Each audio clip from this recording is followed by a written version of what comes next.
والتابعين لهم إلى يوم القيامة أما بعد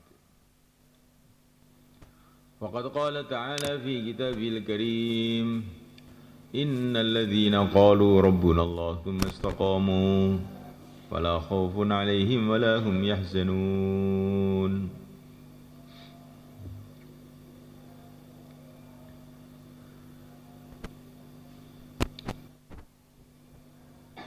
Perkara yang terpenting memulaikan adalah iman.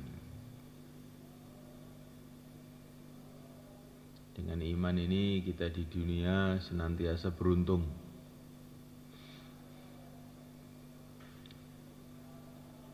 Kalau kena kesusahan ada iman, kesusahan itu akan mendatangkan pahala.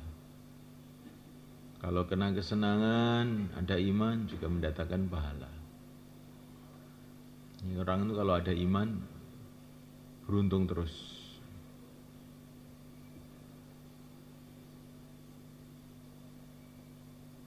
Di dunia ini, belum di akhirat. Di akhiratlah hasilnya iman yang sebenarnya, hasilnya iman yang 100%. Ketika orang-orang iman masuk dalam surga Allah, berjumpa dengan Allah, dapat ridha Allah, berkumpul dengan Rasulullah SAW.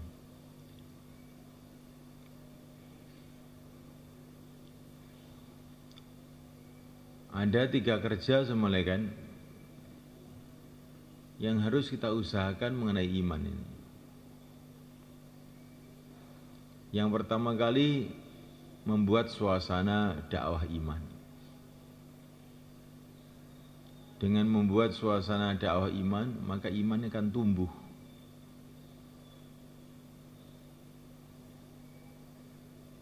Kalau begitu bagaimana? Memang begitu itulah ceritanya tumbuhnya iman mulai zaman dulu, zaman para nabi sampai zaman sekarang itu tumbuhnya itu dimulai dengan adanya suasana dakwah. Ketika ada suasana dakwah maka tumbuhlah iman. Orang-orang kafir pada dapat hidayah. Itu sunnatullah, tertib dari Allah. Allah mendatangkan hidayah tanpa itu juga bisa aja. Sebagaimana Allah mendatangkan hidayah untuk para malaikat, Allah mendatangkan hidayah untuk para nabi. Para nabi itu tahu-tahu dapat hidayah gitu aja, langsung, tanpa ada asbab yang zahir. Tapi untuk umat, tumbuhnya iman itu dimulai dengan suasana dakwah. Saja suasana dakwah, maka tumbuhlah imannya Sayyidina Abu Bakar As-Siddiq radhiyallahu ta'ala anhu, tumbuhlah imannya Sayyidina Umar radhiyallahu ta'ala anhu, tumbuhlah imannya para sahabat. Ini usaha pertama. Kemudian yang kedua, mujahadah karena untuk iman. Dengan suasana dakwah maka iman akan tumbuh. Dengan mujahadah, orang itu mau susah payah untuk iman, maka iman itu akan jadi kokoh. Jadi kokohnya iman itu dengan mujahadah. Maka kita lihat seluruh para nabi, para rasul mesti mengalami mujahadah, mengalami susah payah karena iman itu. Begitulah tertib Allah untuk manusia ini.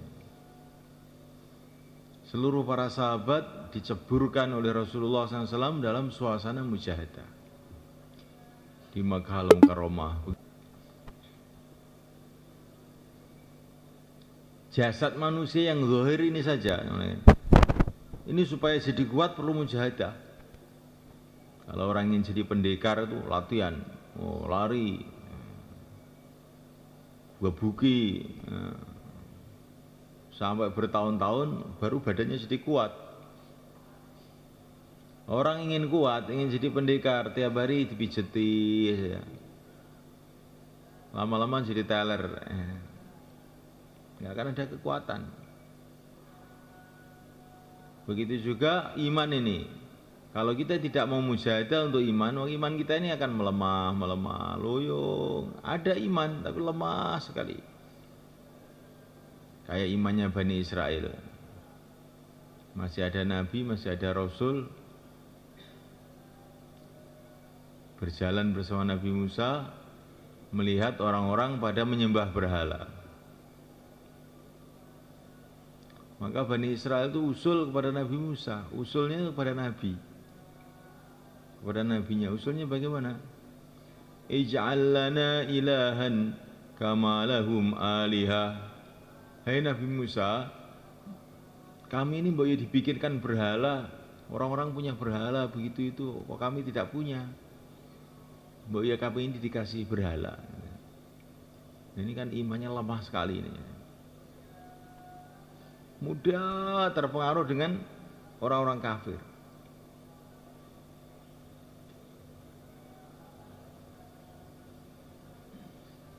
Padahal orang kafir itu orang sesat, seburuk-buruknya manusia. Tapi Bani Israel ini malah terkesan. Nah, orang Islam sekarang juga begitu. Islam, asyhadu alla ilaha illallah, asyhadu anna Muhammadar Rasulullah. Tapi senangannya niru-niru orang kafir aja. Saking lemahnya iman ini. Nah ini iman ini yang lemah ini, caranya untuk supaya bisa kuat harus diceburkan dalam mujahadah.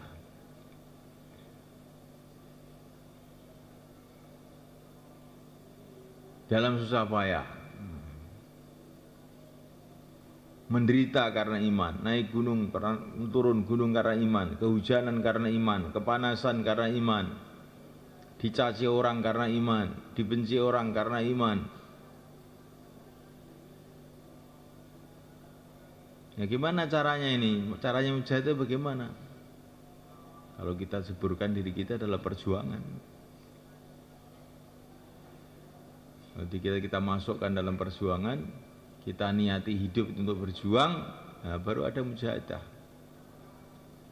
Jadi kalau hidup ini kita hanya untuk cari makan, cari minum, bikin rumah, ya kita nggak akan ada mujahadah.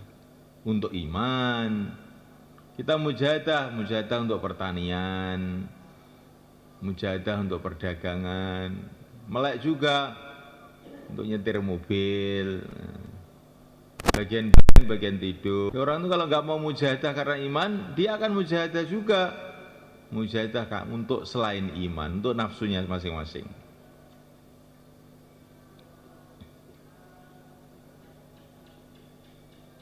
Maka untuk supaya iman kita kuat, kita ini harus siap mujahadah. Nggak ada jalan lain selain itu.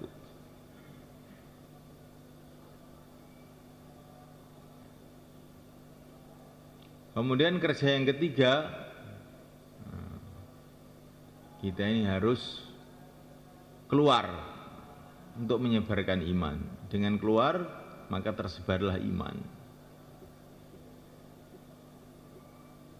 Menyebarkan iman ini penting, karena ini bagian dari mensyukuri iman. Kalau kita punya beras, di antara syukurnya adalah bagi-bagian beras itu kepada orang-orang kelaparan. Maka di antara cara mensyukuri iman, di antaranya adalah kita ini menyebarkan iman kepada orang-orang yang lain. Kalau kita ini nggak mau menyebarkan iman pada orang lain, berarti kira kurang syukur, kayak orang nggak mau zakat gitu jadinya. Nah orang itu kalau tidak syukur bahaya. Terus kerja yang keempat, doa. Doa agar Allah SWT meningkatkan iman kita, mengistiqomahkan iman kita, menetapkan iman kita sampai mati kita berjumpa dengan Allah.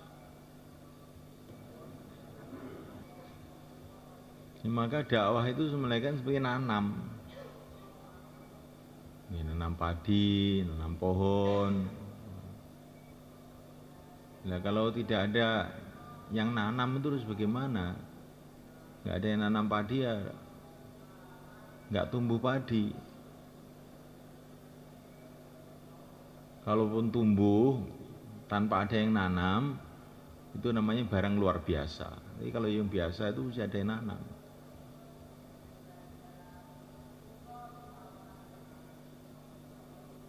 Ya Allah Maha Kuasa. Kayak Ashabul Kahfi itu, di tengah-tengah suasana kufur, tahu-tahu Allah bangkitkan imannya. Itu barang luar biasa, itu bisa saja. Tapi yang umumnya itu wujudnya iman itu setelah ada dakwah. Kalau dakwahnya di masjid, yang tumbuh imannya di masjid. Kalau dakwahnya di pasar, tumbuh iman di pasar. Dakwahnya di rumah, tumbuh iman di rumah. Kita ini kita nanam padi di Temboro, ingin panen di Surabaya, bagaimana mungkin? Kalau nanamnya di Temboro, ya tumbuhnya di Temboro. Kalau nanamnya di Surabaya, tumbuhnya di Surabaya. Maka iman ini begitu juga, walaupun Allah kuasa terhadap apapun. Maka suasana dakwah perlu dihidupkan di masjid, perlu dihidupkan di rumah, perlu dihidupkan di sawah, perlu dihidupkan di kantor, perlu kita hidupkan di pasar-pasar, perlu kita hidupkan di seluruh kalangan umat ini, supaya iman itu tumbuh di mana-mana. Ya, kalau kita ini di kantor itu tidak ada dakwah, itu sudah bahaya itu. Bisa-bisa iman kita ini jadi rusak nanti di situ. Hidupkan suasana dakwah di kantor kita, hidupkan suasana dakwah di rumah kita, di pasar kita, di mana saja. Sampai orang dalam keadaan sakaratul maut perlu suasana dakwah. Laqinu mautakum bila ilaha illallah. Orang yang mau mati itu ajarilah dia la ilaha illallah. Walaupun dia ini sudah tiap hari membaca la ilaha illallah ribuan kali, kalau mau mati ajari dia.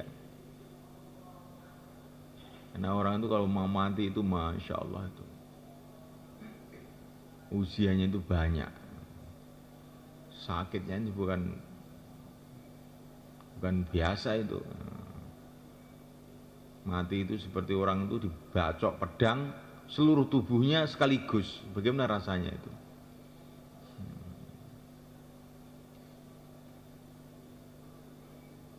Seorang sahabat mengatakan mati itu seperti apa?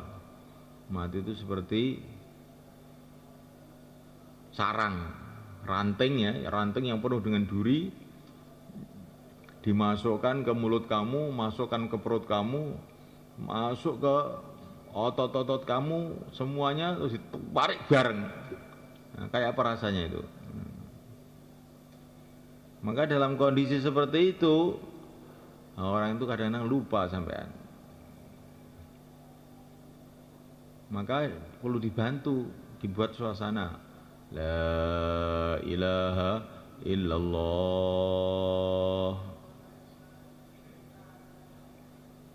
Ini kalau anak kita, istri kita sudah biasa dakwah, insya Allah mau begitu.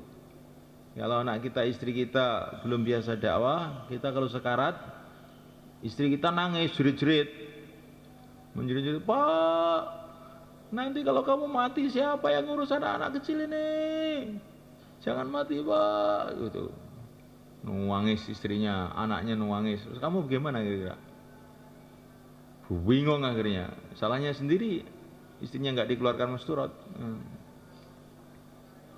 Anak-anaknya nggak diajari agama, akhirnya mengganggu kita waktu sakaratul maut.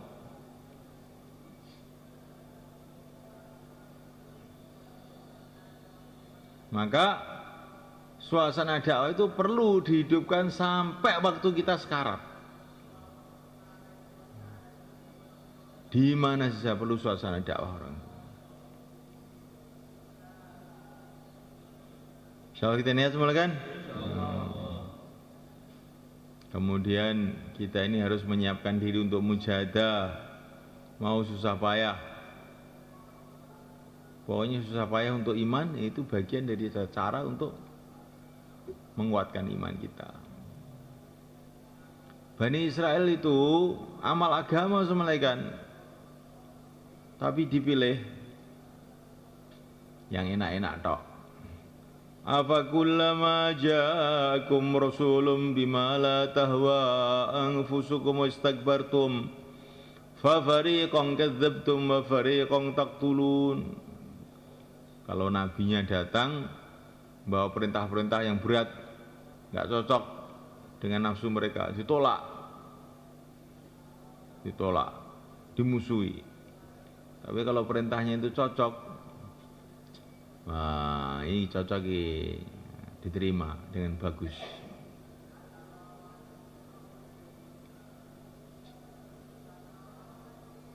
Maka imannya Bani Israil nggak bisa naik.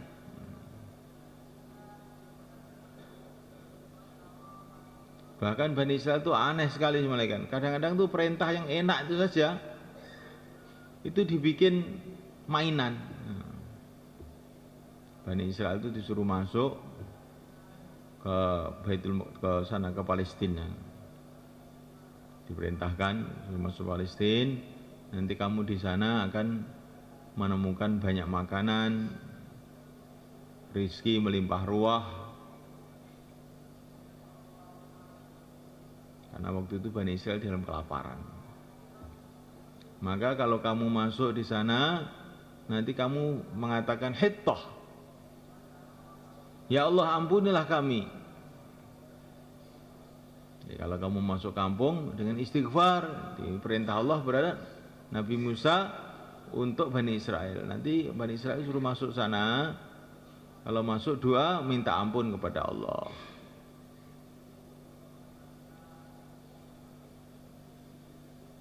Tapi dasar Bani Israil ini sudah diperintah yang enak pun tinggal masuk, tinggal makan aja itu ya dibikin mainan. Bukan mereka ini masuk itu doa minta ampunan, enggak. Doanya ya Allah minta makanan. Jadi doanya itu enggak ada yang mau minta agama, itu enggak ada. Minta dunia aja doanya itu. Akhirnya diazab oleh Allah SWT. Ini Bani Israel. Kalau disuruh yang berat ditentang, kalau disuruh yang enak dibikin mainan. Maka imannya enggak pernah naik. Bahkan lama-lama dilaknat oleh Allah SWT. Lain para sahabat ini walaupun perintah berat, terasa berat, tetap jalan aja. Wa inna fariqam minal mu'minina lakarihun. Diajak berangkat itu berat itu. Ini walaupun berat berangkat aja. Ini sahabat. Ini imannya menaik.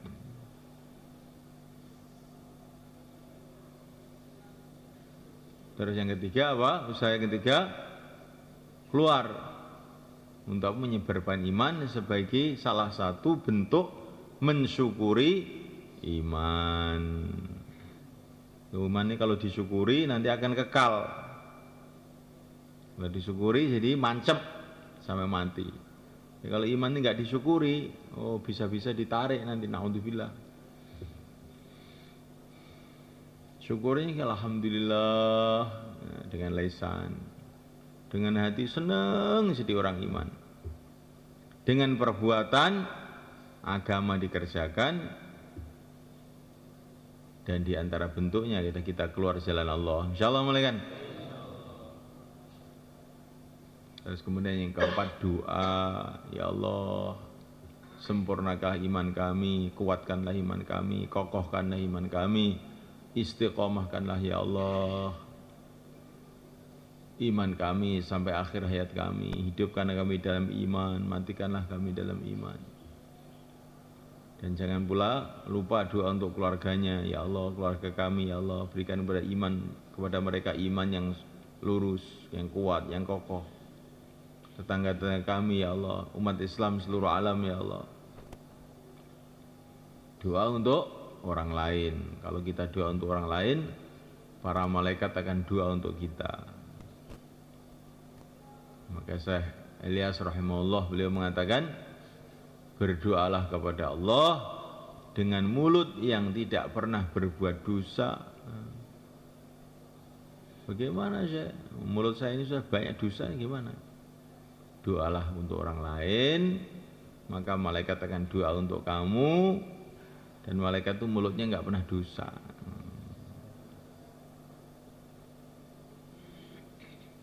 Inilah kerja kita malaikat. Buat suasana dakwah, buat suasana mujahadah, keluar jalan Allah, buat suasana doa. Insyaallah malaikat.